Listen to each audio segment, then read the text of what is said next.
Well, good morning. Today, excuse me, got a frog in my throat. Today is Saturday, July 28th, and we have a birthday. It's Candy over at Sassy Apple Studio. Today's her 39th birthday. Okay, Jack Benny. Okay, she's 39. She's not going to know who Jack Benny is. Everybody out there knows who Jack Benny is.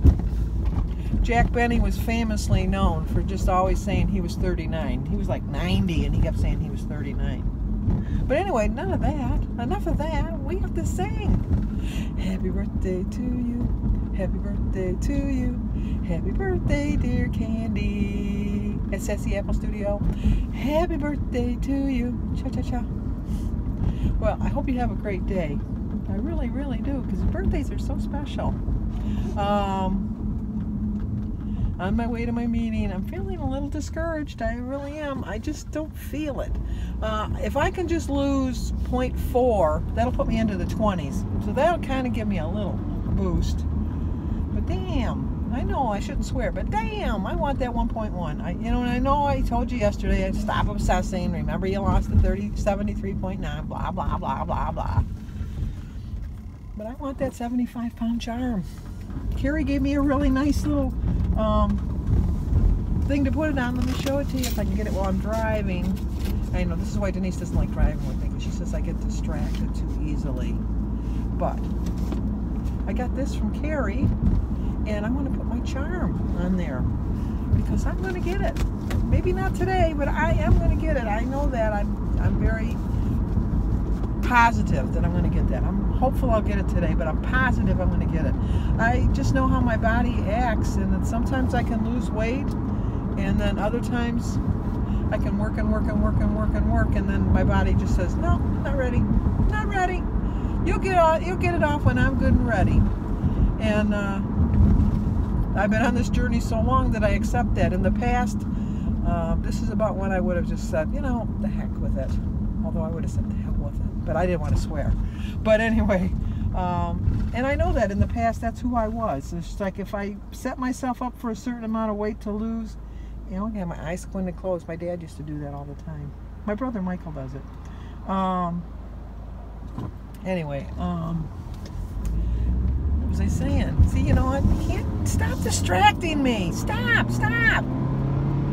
Oh, in the past when I would worry about a certain number, and then I didn't hit that number, I'd get discouraged, and then I think, what the heck, I quit. And then I wouldn't keep on. But now I just realize that, sometimes my body, and I'm sure all of you have gone through this, that you've been perfect, like I feel I was for those 2 weeks. And I was really discouraged that I only got 2.2. And then I could have come back and gone crazy, and then I probably would have had a big loss, and then that would have given me a false sense of security that, hey, you know what? I don't have to follow this plan anymore. Look I ate whatever I wanted, and I lost weight. I was really good the week before, and I didn't lose the weight like I should have. No, you just got to realize that your body, especially when you get older, your body plays all kinds of tricks on you. And they're not nice tricks. They're mean sometimes. They just are mean. Things that you could have done yesterday, you can't do today. It's just part of getting old, but you know what? Like they always say, it beats the alternative. So if I got to slow down my step a little bit and wake up with a few extra aches and pains, at least I woke up. And I thank God every morning for that I woke up. It always reminds me of my mother when at the end, when she was so ill and just so wanted to just die and just meet her maker. She was just ready. She was ready. And she would always give you a kiss goodnight, and then she'd say, good night, I love you. Hope I don't see you in the morning. It's not a pleasant thing to hear when you're going to bed. But I completely understood it, because she couldn't do anything. She was kind of confined to her bed or the chair. She couldn't see very well. She was losing her hearing. It was just sad.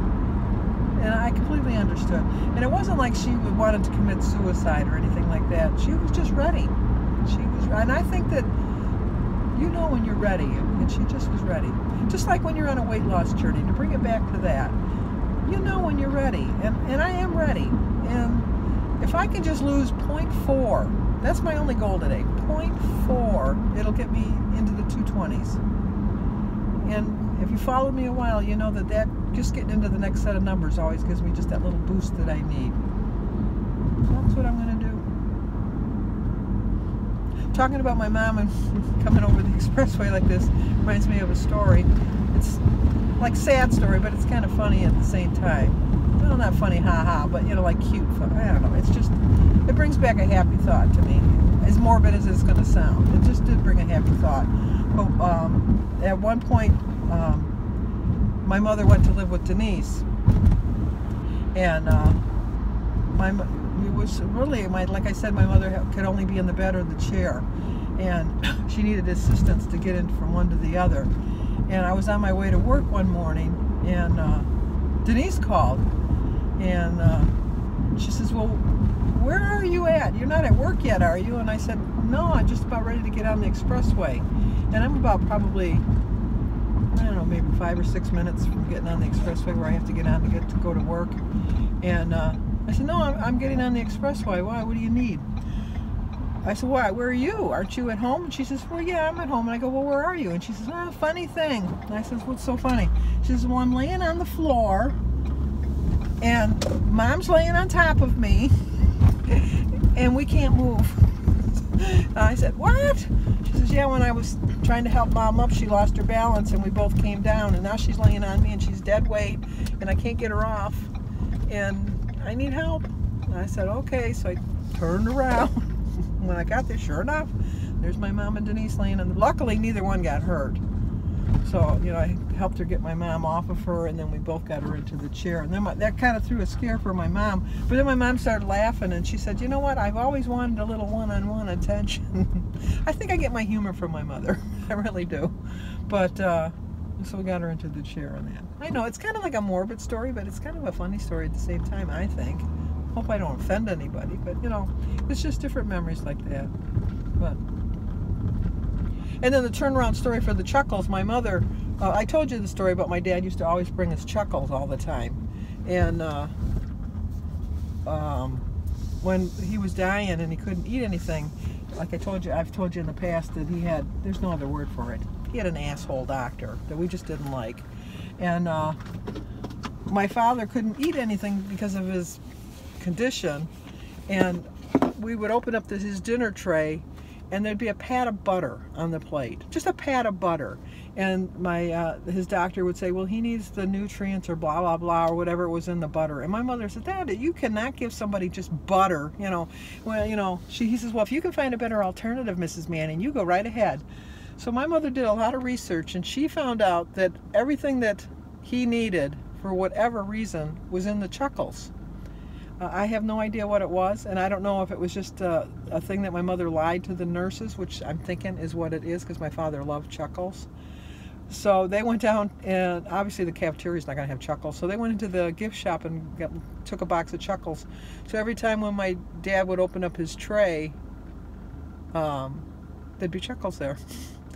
I kind of think, really in all honesty, looking back, because I was just so worried about my dad and everything, I really think that he had something other than just a pat of butter, and that he was playing jokes on us and just left the butter on the plate. And then I think he had my mother buy the Chuckles, and so when we would come, he'd just have the Chuckles on the thing, so when he took the lid off, the Chuckles would be there.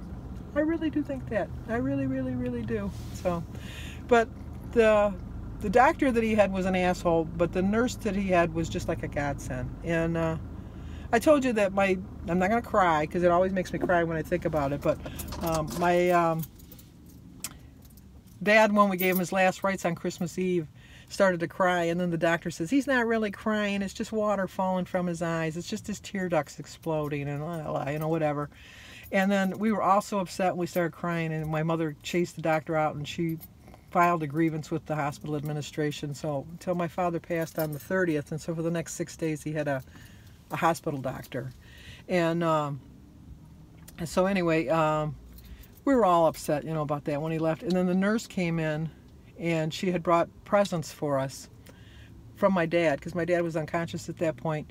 And my dad had a coin collection, and he had my mother bring it in, and he asked this nurse if she would go out of her way and bring it to some place where my dad knew, and they made keychains for us. So I do have that keychain, but it's in my safe deposit box because I'm so afraid I'm going to lose it. But every once in a while I'll pull it out and just hold it, and it's part of my dad. But you know, that's just the kind of dad my dad was. You know, even at the end, and even though he knew he couldn't share the same joy with us of seeing our faces when we opened up our gifts, he still went out of his way to do that. And that nurse went way out of her way to do that. And I'm ashamed to say I can't remember her name, but she came to the funeral. She was an angel sent from God. She really was. But all right, let's go face the music. I don't know how well I'm going to do, but you know what? We're going in there with my head up high, no matter what. Well, the big question is, did I do it? Did I do it? Oh, it's too sunny out there. Did I do it? Well, I had 3 goals for this month. The first goal was to reach my 75 pounds. My second goal was to get a star every week. And the third goal was to get into the next set of numbers.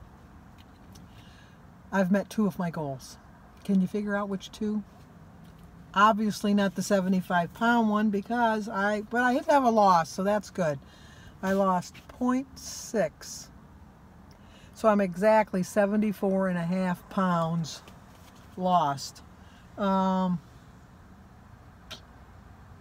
Disappointed. I'll be honest, I'm very disappointed. But you know what? I've had a loss for the last 3 weeks. I had a lost, and you know, like if I really look at the book, I can understand why I'm not really losing really fast right now, because I lost 2.3, then 2.6, then 2.2, and I lost 0.6.